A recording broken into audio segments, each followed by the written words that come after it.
Bonjour à tous. Une église détruite, un centre Caritas visé lui aussi par des attaques, des meurtres et des viols. C'est le lourd tribut payé par la communauté catholique au Mali depuis que ce pays est en proie au chaos à la suite du coup d'État du 22 mars et des rébellions indépendantistes et islamistes qui se sont déclarées dans le nord du pays. Un journaliste français est allé au Mali quelques jours après ce coup d'État. Journaliste au quotidien La Croix, il s'appelle Laurent Larcher et c'est notre invité. Bonjour Laurent Larcher. Bonjour. Alors je disais, donc vous êtes journaliste au quotidien La Croix, vous êtes responsable du secteur Afrique au service Monde de ce quotidien. On peut aussi noter, c'est important pour nos téléspectateurs, vous avez été à l'origine, une des personnes à l'origine de l'initiative d'une vaste campagne de sensibilisation, c'était en 2008, donc sur le sort des chrétiens d'Irak. Alors là, on va parler du Mali, c'est la raison pour laquelle on vous a invité, puisque vous y êtes parti pour couvrir les événements post-coup d'État au Mali. Et d'ailleurs, vous avez ramené pour votre journal et le site internet de votre journal des vidéos, dont certaines seront diffusées au cours de cette émission.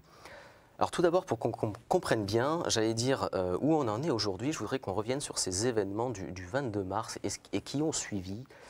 Tout d'abord, ce coup d'État, ce putsch. Pourquoi finalement il y a eu un putsch? Qu'est-ce qui s'est passé? Alors moi je reviendrai plutôt à ce qui s'est passé au mois de janvier, si vous voulez bien, car en fait tout démarre là. Au mois de janvier, une rébellion des Touaregs prennent les armes dans le nord du Mali, lancent une vaste rébellion contre Bamako, contre le régime de Bamako, et lancent une opération de reconquête, enfin de conquête, eux ils appelaient reconquête, de tout le nord Mali qu'ils considèrent comme une région historique pour les Touaregs. Alors ils avaient en face d'eux une armée, l'armée malienne, qui était assez désorganisée, mal armée, de sorte que une partie, en tout cas, des officiers et des sous-officiers de l'armée malienne s'est révoltée au mois de mars contre le président en place au nom d'une mauvaise préparation dans la guerre contre les Touaregs. Donc 22 mars, coup d'État contre le président en place pour renverser un régime qui leur paraissait faible, incapable de gérer correctement la crise malienne, enfin la crise au nord Mali. Ça, c'est le premier acte. C'est ça. Il y a eu un deuxième acte avec des rébellions qui se sont développées. Et on va en parler aussi des chrétiens qui ont été touchés. Alors ça, donc en fait, au mois de janvier, donc, cette rébellion Touareg prend les armes contre le régime de Bamako, lance cette opération pour libérer toutes les grandes villes du Nord de la présence de l'administration de Bamako. Au mois de mars, donc je répète, c'est-à-dire que au mois de mars, l'armée réagit en disant au régime en place, écoutez, vous n'êtes pas assez derrière nous, enfin, vous nous envoyez à la mort, vous n'êtes pas capable de nous encadrer pour lutter contre cette rébellion, de sorte qu'on vous renverse pour se préparer à essayer de conquérir ou reconquérir le Nord.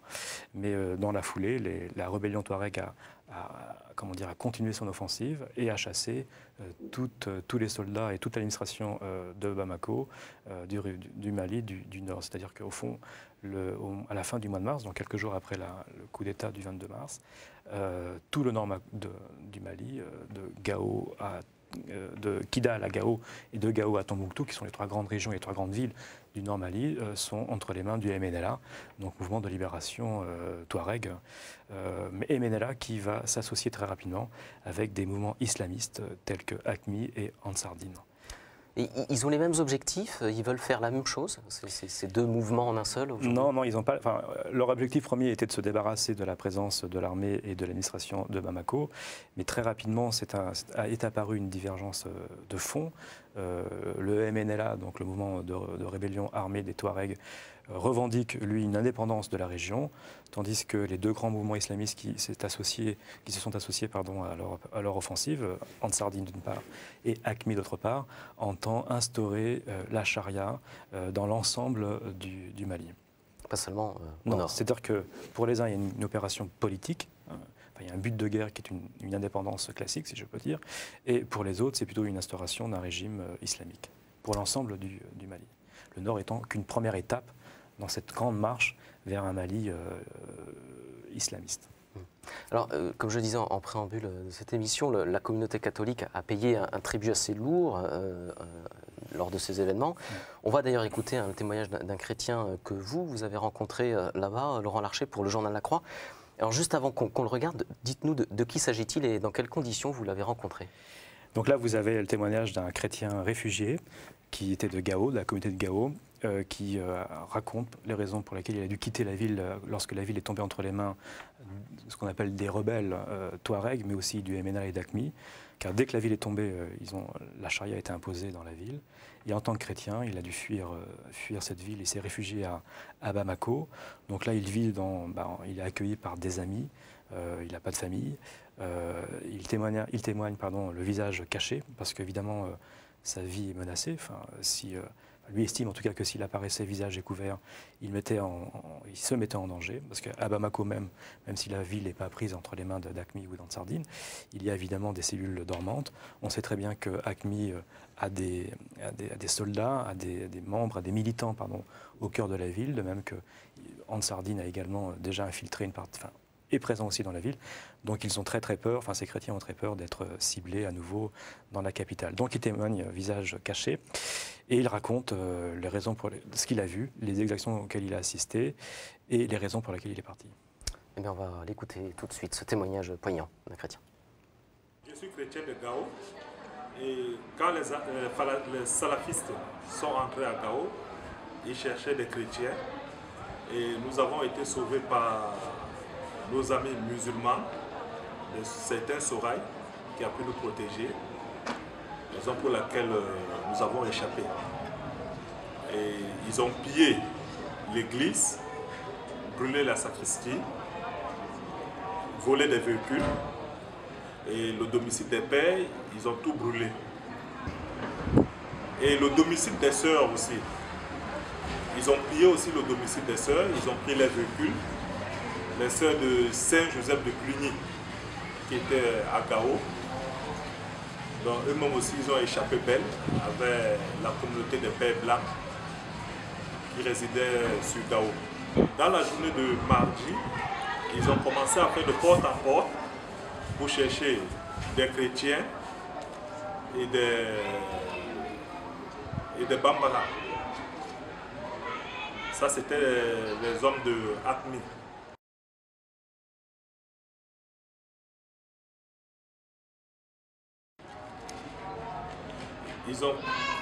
Ils ont commencé par détruire les bars. Ils ont violé 12 filles.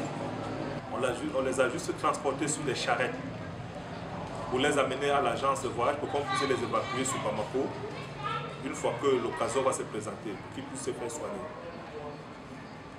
Et ils ont détruit presque tout sur les passages. Et la plupart des bars appartenaient aux chrétiens. Et je les ai vus aussi, ils ont égorgé un officier du camp 2. Et au niveau ils ont tout détruit, les infrastructures étatiques. Au niveau des hôpitaux, ils ont pris des matelas, ils ont enlevé des malades sur des matelas déposés par terre. Et ils ont aussi pillé toutes les banques. Et ils ont pillé aussi les magasins du CICR et de la Croix-Rouge. Alors, on le voit bien, notamment dans cette séquence, les chrétiens ont été visés par les islamistes, mais ont aussi reçu beaucoup d'aide de la part des musulmans. Oui, tout à fait.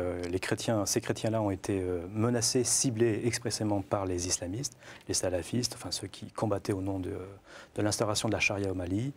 Et en même temps, il faut bien dire qu'ils ont été sauvés par les musulmans. Des musulmans qui les ont protégés, qui les ont cachés et qui les ont aidés à fuir la ville dès que cela a été possible.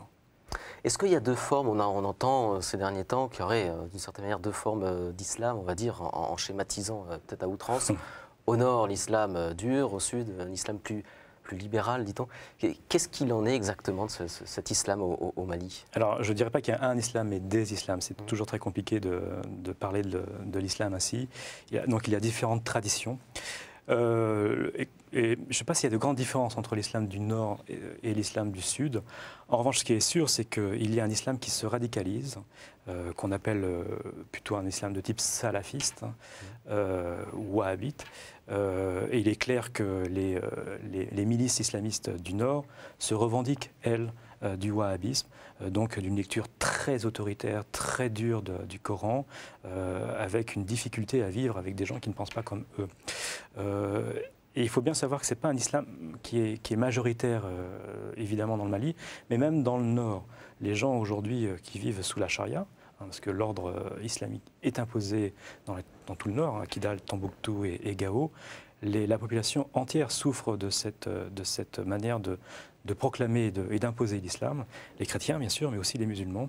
Et encore récemment, lundi de cette semaine, la population de Gao a manifesté justement son exaspération contre cet islam rigoriste qu'on leur impose. Il faut savoir que c'est l'islam qui impose, par exemple, aux femmes de porter le voile. Or, dans le Nord, les femmes ne portent pas de voile. Ce n'est pas du tout dans cette tradition africaine. Mais aussi, ils imposent des restrictions totalement étonnantes, pour ne pas dire aberrantes, vis-à-vis de la vie quotidienne. Ainsi, les jeunes gens ne peuvent plus fumer, ne peuvent plus regarder la télévision, ne peuvent plus jouer au football. C'est d'ailleurs la raison pour laquelle, donc, lundi, des manifestations ont eu lieu pour revendiquer ce droit tout simple de jouer au football. Donc, les gens sont, les Maliens, qu'ils soient chrétiens ou musulmans, dans leur immense majorité, ne se reconnaissent pas dans cette manière de faire et de pratiquer l'islam. Alors, Laurent Larcher, vous avez, lors de votre reportage, vous avez également rencontré donc l'évêque de Bamako, Monseigneur Zarbo, et vous lui avez demandé quelle lecture il faisait, lui, de ces persécutions antichrétiennes qu'il avait vues, constatées. On écoute d'abord sa réponse et on y revient après. Pour ma part, en faisant cette lecture, je dirais que ça nous renvoie à la première communauté chrétienne au temps des apôtres. Effectivement, après la résurrection de Jésus, la première communauté chrétienne a eu à subir la persécution. Et peut-être cette persécution aussi qui a donné un élan missionnaire à l'Église. L'épreuve aussi, je dirais, pour nous chrétiens, nous renvoie à ce que disait Saint Paul. Au moment de la persécution, il y a ceci, j'en ai l'assurance que rien ne pourra nous sauver, nous séparer de l'amour de Christ. L'amour de Dieu manifesté en Jésus. Ni la mort, ni la persécution, ni la faim, ni la détresse, ni l'exil, ni la perte de tous nos biens. Mais l'important, c'est de rester fidèle, accroché au Christ.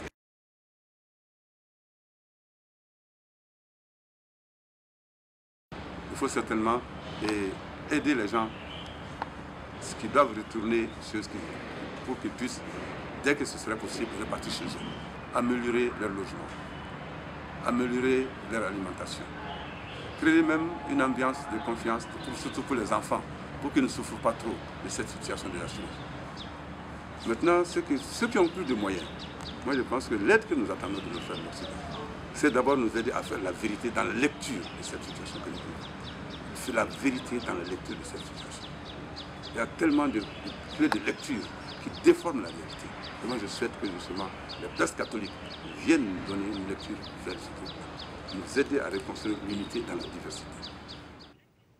Monseigneur Zarbo, que vous avez rencontré donc Laurent Larcher et que d'ailleurs vous avez rencontré à plusieurs reprises.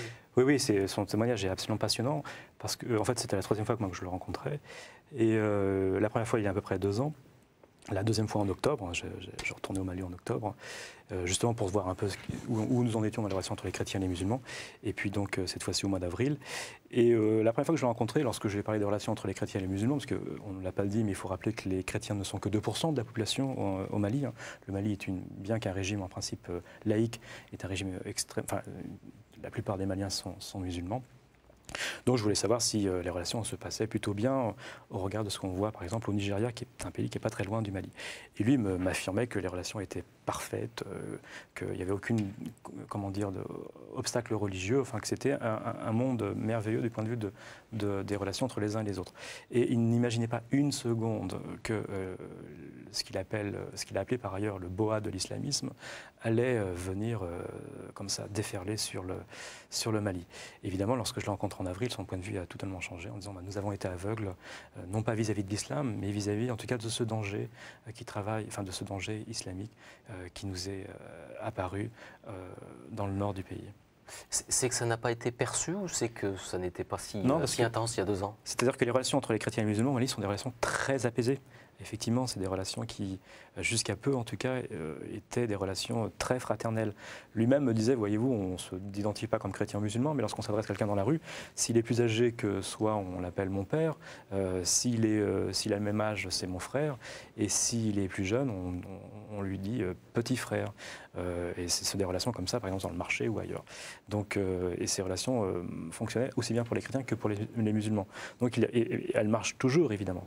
Ce qui est nouveau, c'est qu'il y a là, aujourd'hui, un mouvement radicalement islamiste qui veut instaurer la charia dans tout le pays et qui voit dans un chrétien un impie et au fond un mécréant.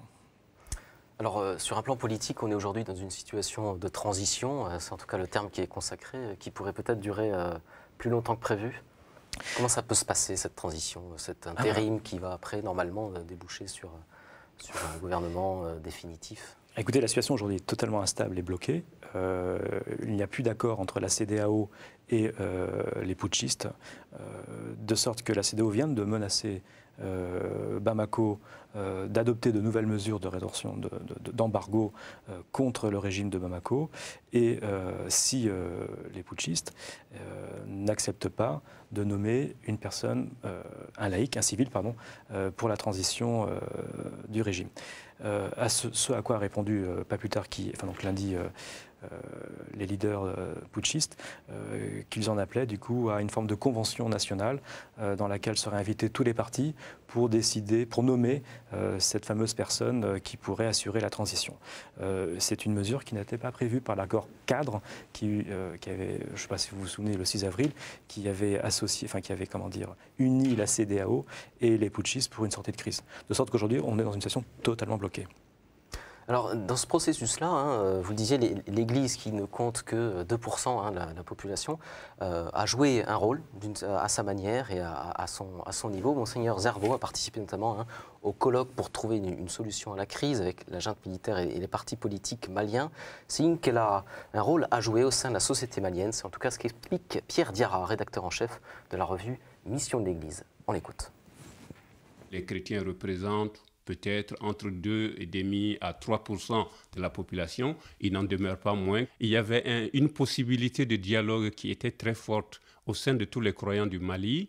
D'abord, l'Église et les chrétiens de façon générale étaient bien acceptés et les évêques étaient souvent très écoutés. Je sais qu'il y a eu plusieurs rencontres où des responsables de l'Église catholique et des responsables protestants étaient invités comme donc des responsables musulmans et autres à essayer donc de voir comment est-ce qu'ils peuvent trouver avec les nouveaux responsables du pays une sortie de crise. Donc l'Église joue le rôle de médiateur, de quelqu'un qui favorise le dialogue.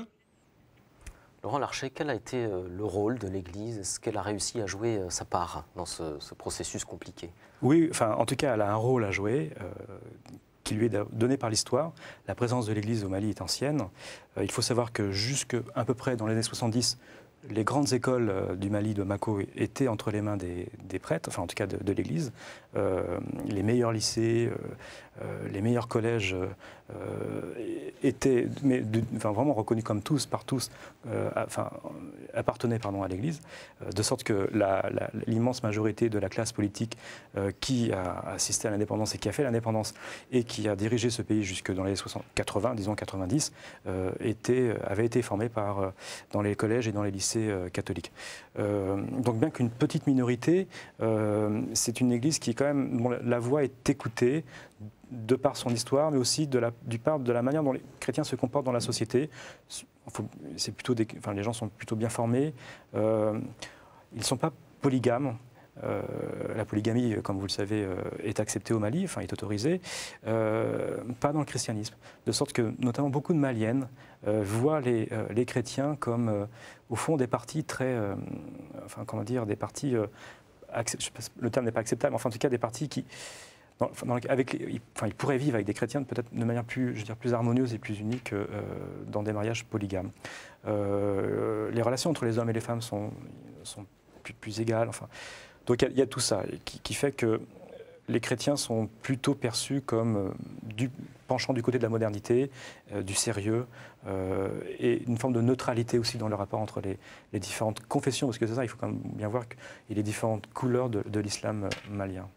Quel rôle elle peut jouer dans ce qui va suivre Qu'est-ce qu'elle pourrait apporter finalement à ce pays sur un plan politique, mais peut-être aussi sur un plan social? C'est très compliqué. C'est une minorité, et comme toute minorité, elle doit faire attention aussi à ce qu'elle est, à ce qu'elle dit. La preuve étant que dans le Nord, toute la communauté chrétienne a disparu. Gao, il ne faut pas oublier, Gao, c'est une église qui avait 100 ans. La présence chrétienne de Gao avait 100 ans. Et c'est la première fois en 100 ans que cette église a dû quitter cette ville. Ça a été un traumatisme pour les chrétiens, notamment de Bamako et du Sud, en se disant ce qui s'est passé au Nord, est-ce que demain, c'est au Sud que cela va se dérouler? Donc il y a cette peur, donc du coup, ça ne favorise pas évidemment des initiatives je dirais, très prophétiques ou très courageuses, en tout cas très volontaires. C'est une église qui se méfie, qui sait qu'elle peut disparaître. Voilà. Sur le plan humain, évidemment. En même temps, ça ne les empêche pas de prendre part. L'ancien président avait dans son gouvernement, des ministres chrétiens. Monseigneur Zerbo est une voix écoutée à Bamako. Il y a des scientifiques qui sont chrétiens. Enfin, ils ont, malgré tout, malgré le fait qu'ils soient une minorité et mis en danger par un extrémisme musulman, une place qu'elle essaie d'occuper comme elle peut. La question est difficile. Elle ne renonce pas en tout cas à ses obligations. Le clergé de l'église du Mali, c'est un clergé local, c'est une église malienne avec des prêtres maliens, ou ça reste encore une église marquée par son histoire et non, mais missionnaires? C'est marrant que vous disiez ça parce que voilà, c'est une église. Donc, je pense que vous pensez à une église autochtone. Oui, le Monseigneur Zerbo est malien, d'origine malienne, mais il y a aussi des prêtres qui viennent d'Europe. Mais l'Église universelle, je veux dire, elle n'a pas à être nationalement typée. Donc, votre question, vous voyez, elle n'a pas... Je parle de l'enracinement. Est-ce que pour l'avenir, c'est un pays et une Église qui arrive d'une certaine manière, à avoir peut-être moins besoin de missionnaires et de congrégations religieuses? Non, j'espère que ça restera une Église ouverte au monde, acceptant dans son clergé à la fois effectivement des prêtres issus de la terre du Mali, mais aussi venant des pays voisins, et je l'espère pour elle, d'Europe ou des États-Unis ou d'Asie, que ça reste une Église ouverte. Aujourd'hui, en tout cas, effectivement, il y a plutôt des Maliens, mais aussi il y a des Burkinabés, beaucoup de jeunes prêtres arrivant des pays voisins, et puis beaucoup il y a des Belges et des Français. Les vocations, c'est une église qui arrive à en susciter. Oui, c'est une église qui a des vocations. Elle n'est pas. Encore une fois, c'est une petite minorité. C'est même pas une minorité, c'est vraiment une petite minorité. De sorte qu'elle doit vraiment. Elle n'est pas dans un processus d'évangélisation à outrance, surtout que dans un monde musulman où la question est difficile quand même. Elle n'est pas aussi simple. D'ailleurs, les chrétiens de Tombouctou, qui sont plutôt des protestants, il y a un pasteur qui était connu pour avoir évangélisé beaucoup de Touaregs musulmans.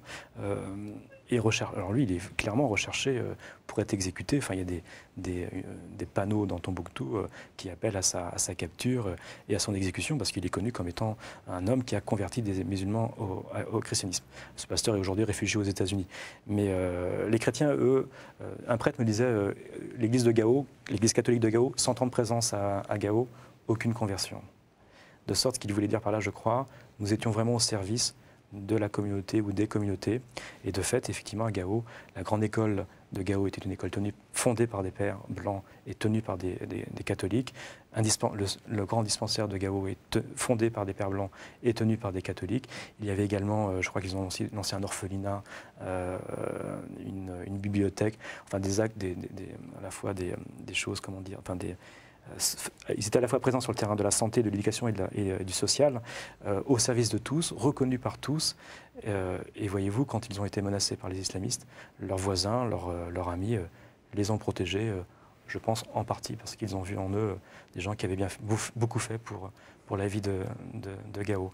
Donc ce n'est pas une église qui va convertir, mais qui s'inscrit vraiment dans une présence, je dirais, gratuite de service avec les uns et les autres. Est-ce que vous avez senti au cours de votre dernier séjour que cette église était menacée ou qu'elle allait descendre en dessous d'un seuil critique? On ne sait pas ce qui va se passer demain à Bamako. De toute façon, on assiste depuis quelque temps à une forme de montée d'un islamisme en Afrique subsaharienne très inquiétant, qui vient encore une fois des mouvements wahhabites. Vous savez, ce qui se passe au Nigeria est quand même très inquiétant. Aujourd'hui, c'est le Mali qui est touché. Que va-t-il se passer? Déjà, il n'y a plus de chrétiens dans le nord du pays. Une chose, encore une fois, qui n'était jamais arrivée de l'histoire du Mali. Il est évident qu'aujourd'hui, il y a des chrétiens, notamment des religieuses, qui ont quitté le Bamako de peur de cet islamisme. Si demain, il y a des attentats à Bamako, dans une église, effectivement, on peut penser que beaucoup partiront aussi. Merci Laurent Larcher de nous avoir éclairé sur cette situation au Mali, en particulier sur l'Église, même s'il n'est pas toujours en effet une situation très optimiste. Merci encore. Je rappelle donc que vous êtes journaliste à La Croix et que vous avez effectué donc un reportage dont sont issues en partie des vidéos qu'on a diffusées dans cette émission. Merci à vous de l'avoir suivi et je rappelle que si vous désirez revoir cette émission, vous pouvez le faire sur notre site internet. À très bientôt.